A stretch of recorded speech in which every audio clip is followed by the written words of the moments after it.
Downward facing dog is one of the most fundamental poses in all of yoga, and it is so yummy. It has so many benefits. It stretches your entire back body from the soles of the feet to the forehead. It provides a natural traction of your spine. It gets your head below your heart. It just feels so good when you can get it right. But there are a lot of places in this pose where we can either hyperextend or not engage, and then we're not really maximizing the potential benefits of this posture. And then we can fall into bad habits. So whether you are brand new to yoga or you are a seasoned yogi, stick around. I'm going to cover some tips and tricks to help you find the most amazing expression of downward facing dog for your body. I'm Emily. I teach yoga for sexual wellness inside of Radiance Temple, which is a private online community for women's spiritual sexual healing and integration. On this channel, we're going to be doing some videos on yoga technique, yoga flows, some guided meditations, and some talks on spirituality and sexual embodiment. I hope you'll stick around. Yoga is inviting you to a balance between effort and surrender, and downward facing dog is one of the best places to challenge yourself to experience that. The number one indicator of whether or not you're in that sweet spot between effort and surrender is your breath. You want to keep an awareness of your breath, because this posture is really about helping you breathe better so you can have a longer and healthier spine. And those two things are correlated, and they are going to make everything work better. But it's up to you to honor your body and to listen to your body. So today I'm going to break down. We're going to do upper body, lower body, center, back body, and then we're going to put it all together so you can feel your way into the pose and find that super sweet expression of downward facing dog. All right, so we're going to start out here in a quadruped.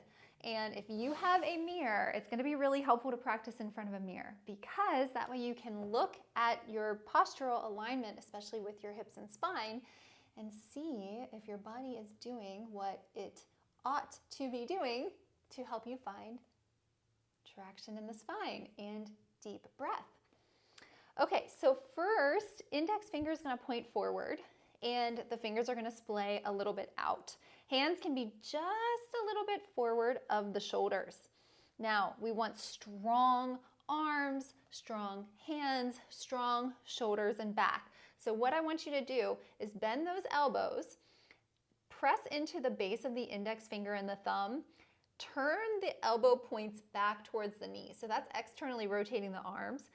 Slide the arm bones into the sockets. I know it's a lot, you can do it. And then push the floor away from the shoulder blades. Keep the neck at neutral position. Don't get super stiff and awkward in the neck. Just find a natural position and try to relax the neck. And as you're pushing the floor away from the shoulder blades, I want you to think about lifting the middle of your back right behind your heart to glue the shoulder blades onto the back. Now, make sure you're not collapsed into the wrist, and make sure that you're using your whole hand. So we're definitely finding some pressure at the base of the index finger and the thumb, but there's a little bit of an awareness moving out to the tips of the fingers, the pads of the fingers. And that's going to be related to our grip strength, which you can feel that whole line moving up through the forearm, up into the shoulder. We want to stay strong and use really actually the muscles of the back to keep ourselves super engaged in a good way in this pose. So every once in a while, just press into those pads of the fingers and feel that grip strength coming online. Now, I don't want you to overdo it and get all intense about it. Just little press.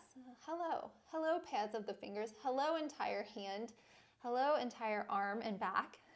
Okay, so let's practice here. Shoulder blades on the back.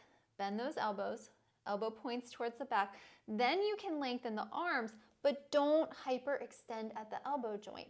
Keep them soft so they're not putting an excess of pressure on the joint. So now when we move into downward facing dog, you want to keep those fundamentals happening. let's do that. Let's just focus on the upper body for a minute. Index finger points forward. Press into the base of the index finger and the thumb. Feel the pads of the fingers. Feel the strength of the arms. Bend the elbows. Externally rotate and hover the knees. Now I'm checking my spinal posture. The back is super strong. Now we're gonna start to lift the hips up and draw them back. Okay, so keep your knees soft. Let your neck hang. So we wanna keep the arms externally rotated, and instead of feeling like you're pushing your shoulder blades down from the top, feel like they're being drawn onto your back by these beautiful magnets. So the shoulder blades and the back work together. Extend from the back out to the hands, almost like they're one. Like the arms are just an extension of your back. And then don't let yourself collapse in. Keep the back engaged. Let the neck relax. And then we'll shift forward to our bear pose. Bring the knees down and relax. Take a moment to kind of roll out the wrists. All right, let's move into the lower body. So for the lower body, I'm going to have you go ahead up into downward facing dog. Second toe is pointed forward. So I have fallen into some bad habits. So don't think that I have a perfect expression of this pose. I do not. I'm going to help you find it, just like I find it in myself when I lose it. So bend those knees and lift the heels off the ground, and then lift the sitting bones like we're turning, like lifting the pelvis up from the hamstrings. Use the muscles in the hamstrings to lift the sitting bones up. And then you want to feel like your thigh bones are moving back. So we're lifting the sitting bones up, the thigh bones are moving back, and we engage the whole leg. So when we work towards straightening the leg, it's not by the action of pushing at the joint. It's by the action of elongating the muscle, by pushing into the feet and lifting off, lifting the muscles, and lengthening, rooting to rise. So when we do get down into the feet, we're looking at connection between the base of the big toe, base of the pinky toe, and center of the heel. We create there's like a tripod in the foot. And when we're connected into the tripod of the foot, it activates the three arches of the feet.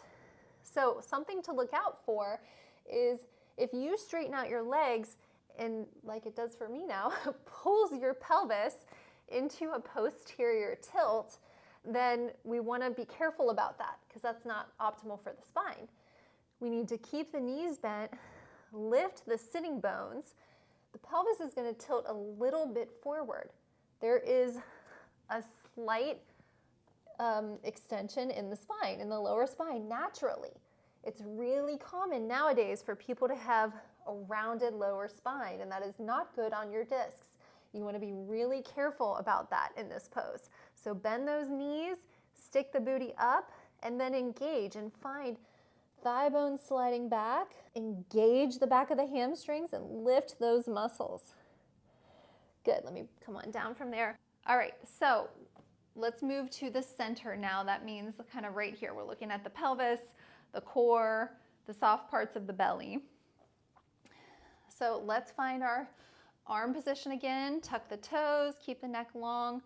So when I slide those arms, shoulder blades down my back and engage my arms, connect into the pads of the fingers, lift the knees. Now pull the abdominal muscles in and then lift the hips up and back. So this is really that place to find your sweet spot between effort and surrender. So yes, we do want our core working in a good way. If you're not using your core enough, you might be kind of spilling out at the ribs and stretching on the inner shoulder and like kind of collapsing into your shoulder. You don't want to do that. You want to lift and use your back muscles. So keep the core a little bit strong. And so the soft parts of the belly are pulling back in support of a long and strong spine. And then we're looking for the pelvis to be forward tilted with a little bit of a curve in the lower back. So we don't want to go too much pushing into the low back. I can't even do that right now. We definitely don't want to be here. We definitely do not want to be in a flexion. We just want 3 natural curves of the spine. So that's where you're going to want to look at the mirror, because the natural 3 curves of the spine are what will give you the most amazing breath, and obviously that's what's healthiest for your spine. Okay, let's look at some points in your back body. So exhale, push the floor away from the shoulder blades, bend the elbows, point the elbow points back. Slide the arm bones into the sockets, press into the base of the index finger and the thumb, check in with the pads of the fingers, engage the arms and back, hover, and then lift those hips up and back. Okay, so the pelvis is going to tilt a little bit forward. We're going to play with how straight can we get the legs without pulling the pelvis back. So as I bend my knees, you can see the sitting bones lifting. And then as I straighten, you can see my back start to round. So I've gone too far. I'm going to bend my knees and get my sitting bones lifted, and now engage the muscles of my legs by hugging the muscles around the bone and lifting. So then, as you engage the abdomen, it's like you're pulling your hips back away from your head. So the tail goes up, the head goes down. And as you feel this energy of activation, you're going to hug in those inner thighs, feel the outer hips hug in towards center. That's going to create a little lift in your pelvic floor. So you've got your pubic bone sort of moving back towards your tailbone. Pull the low belly and pelvic floor in just enough to feel your stability. And then you can find your surrender and start focusing on your breath. So right here, notice arms are an extension of the back. Check in with the pads of the fingers. Feel the arms become one with the back. So it's not shoving the shoulder blades down, it's letting them just melt into the body and work in unison with the muscles of the back. Let the neck relax and find your breath. Find your deep breath. Every inhale, the hips are moving up and back. Every exhale, you're sinking into a deeper surrender. All right, so that's it. We put it all together. I hope you had a really nice experience in your downward facing dog. If you have questions, post them in the comments. I will answer them. If you thought this was helpful, share it with one of your yoga friends. Thank you so much for being here. Please like this video. I would really appreciate it, and I'll see you next time.